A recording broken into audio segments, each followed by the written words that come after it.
How can leaders build trust and navigate complexity? This week there was 2 survey results published. The first was from The Guardian, who identified that no more than 13% of people want to go back to the way they worked before COVID.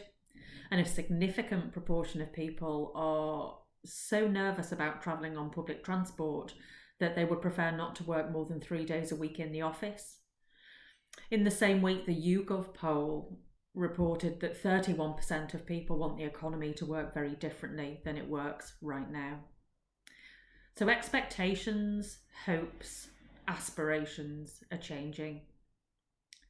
So the biggest challenge for leaders, I think, is to build trust. So I'm going to start there.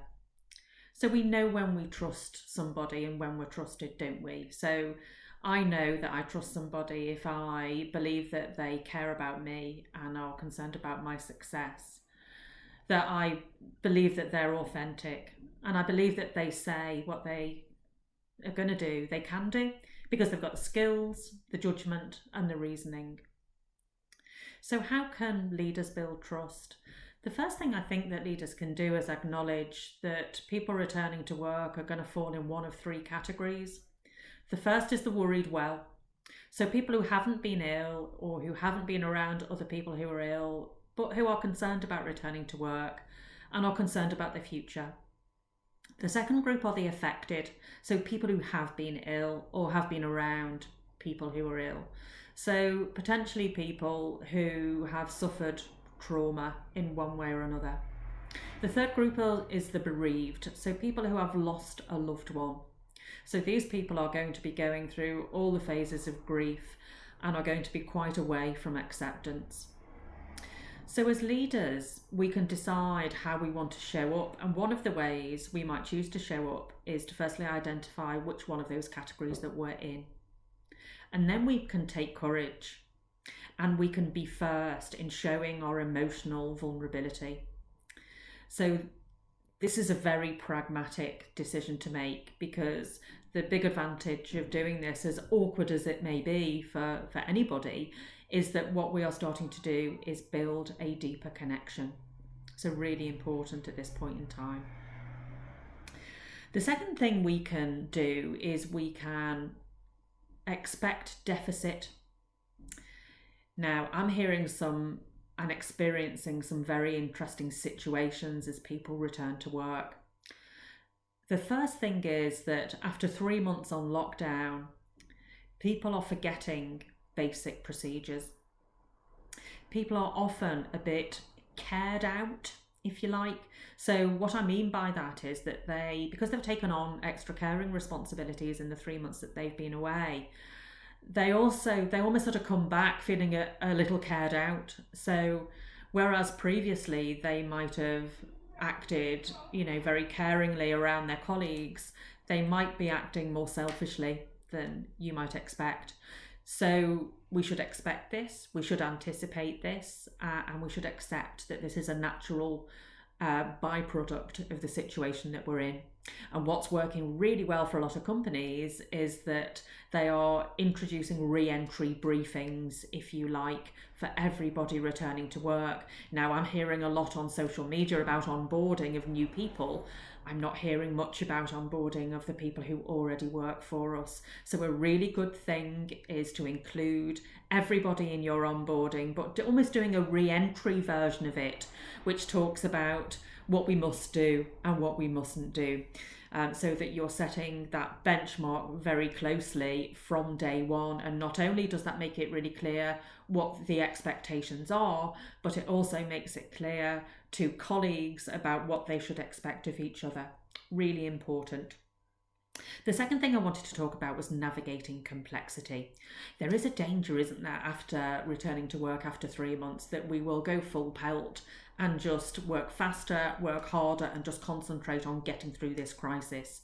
Now, of course, we need to do that, but we need to do that as well as keeping an eye on the future. And they are very 2 distinct activities.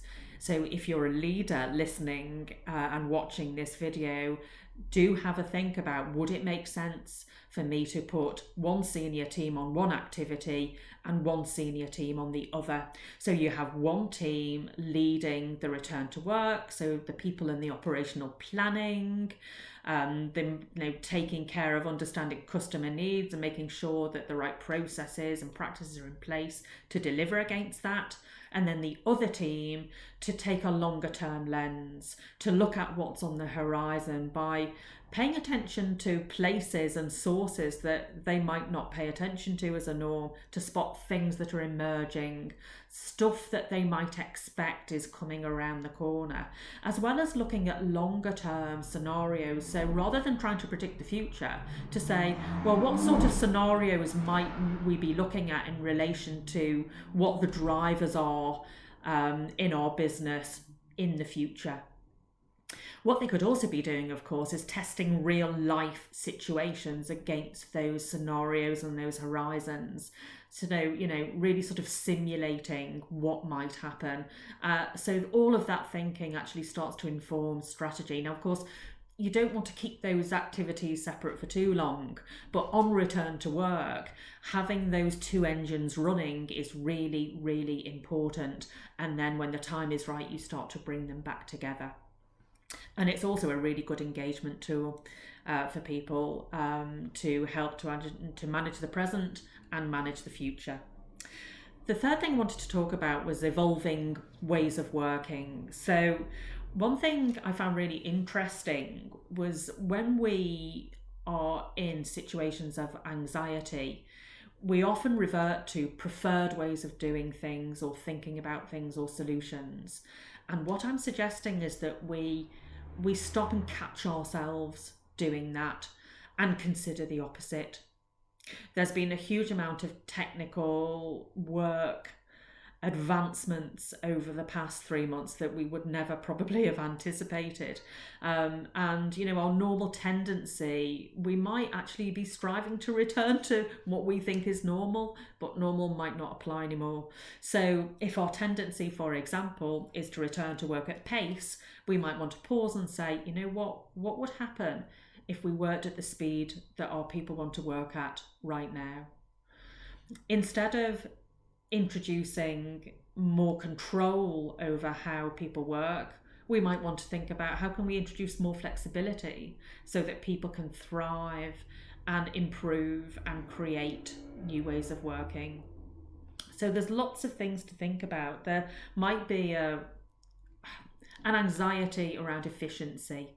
No, we have to concentrate. That's what we measure. Efficiency is absolutely where we're at. Instead of saying, actually that might not be right for right now.